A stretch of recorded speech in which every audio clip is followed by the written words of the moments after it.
السلام عليكم ورحمة الله وبركاته. معاكم أحمد حسن وفيديو جديد من قناة أهلاوي للأبد. خلاص إن شاء الله كلها ساعات ويلعب منتخب مصر إن شاء الله مع منتخب غانا في لقاء حياة وموت.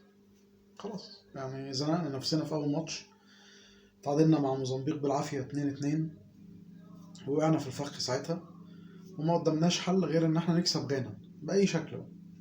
يعني بأي شكل، أداء بس لعب بس أي حاجة، المهم نكسب. ففيتوريا لازم يعني يعمل أرجوز الماتش ده عشان يكسب الماتش ده.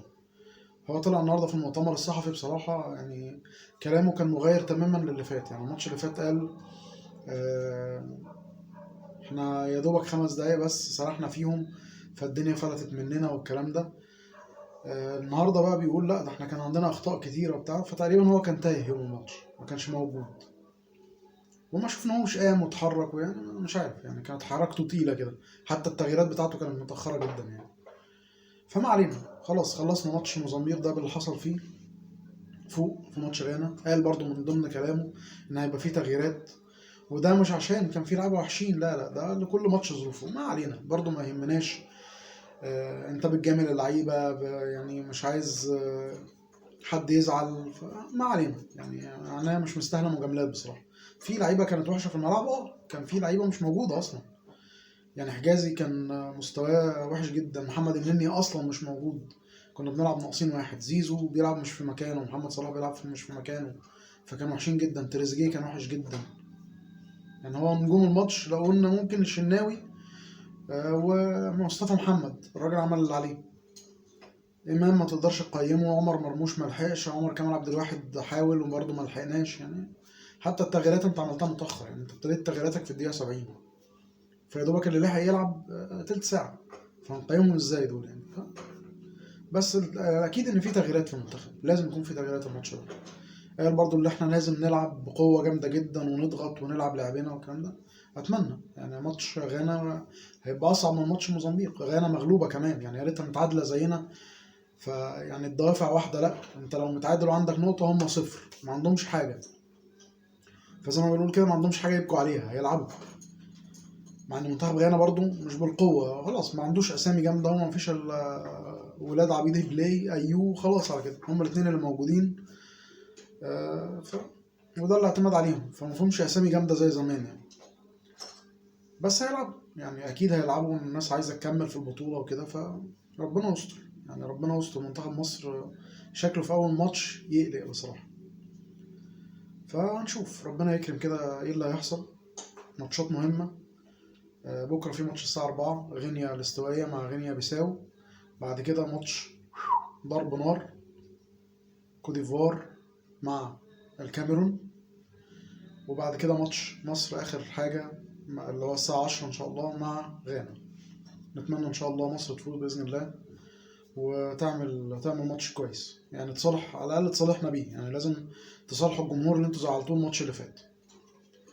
فان شاء الله كل الرجاله اللي في 11 لعيب اللي في الملعب ده يكونوا رجاله ويثبتوا نفسهم باذن الله، ويثبتوا ان هم يعني الاحق بارتداء التيشيرت بتاع منتخب مصر فعلا.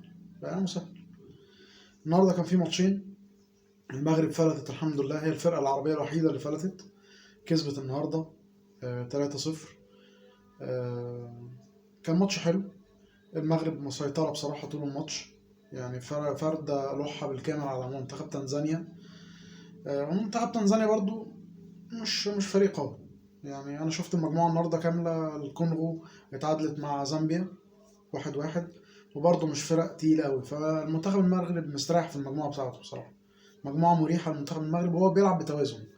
يعني أنا شايف منتخب المغرب نزل محترم فريق تنزانيا، لعب لعبه، اللعيبة كلها كانت فايقة، كل لاعب في الملعب عارف دوره بيعمل ايه، بيضغطوا امتى وبيستخلصوا الكرة امتى، بينقلوا الهجمة بسرعة جدا. حكيم زيش كان كويس جدا النهاردة، بوفال لما نزل كان كويس، يوسف النصيري وناحي، مرابط في خط النص، ملاح. لا، فرقة ما شاء الله واقفة. الدفاع ورا اكرد وسايس، ياسين بونو طبعا اللي تقريبا ما اختبرش النهارده خالص. لا لا، النهارده المغرب واقفه على حيلها ما شاء الله تمام، ما اثرتش فيها الرطوبه، على عكس كل المنتخبات العربيه الرطوبه اثرت عليها جامد، فالمغرب لا، ما تاثرتش. ويمكن كان ليه تصريحات كده مش عارف، يعني في ناس فسروها غلط. وليد الركراكي اللي هو المدير الفني او مدرب منتخب المغرب، في ناس فسروها صح وفي ناس فسروها غلط، وهو كلامه فيه شوية من الصح وفيه شوية من الغلط. يعني قال في منتخبات، انا اعرف منتخب في القارة خد البطولة 7 مرات و... وليه طريقة لعب معينة.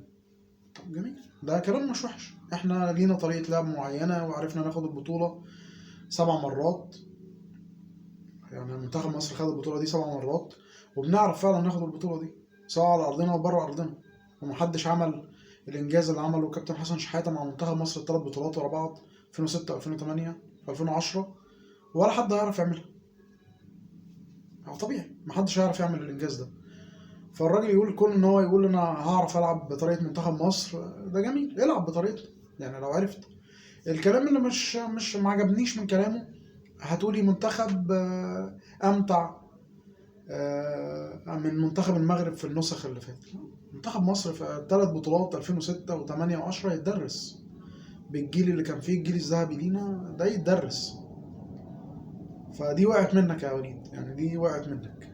امتع منتخب لعب في افريقيا منتخب مصر في ال3 بطولات اللي ورا بعض، امتاع. كسبنا كل المنتخبات وكانت حاجة رهيبة ما شاء الله يعني.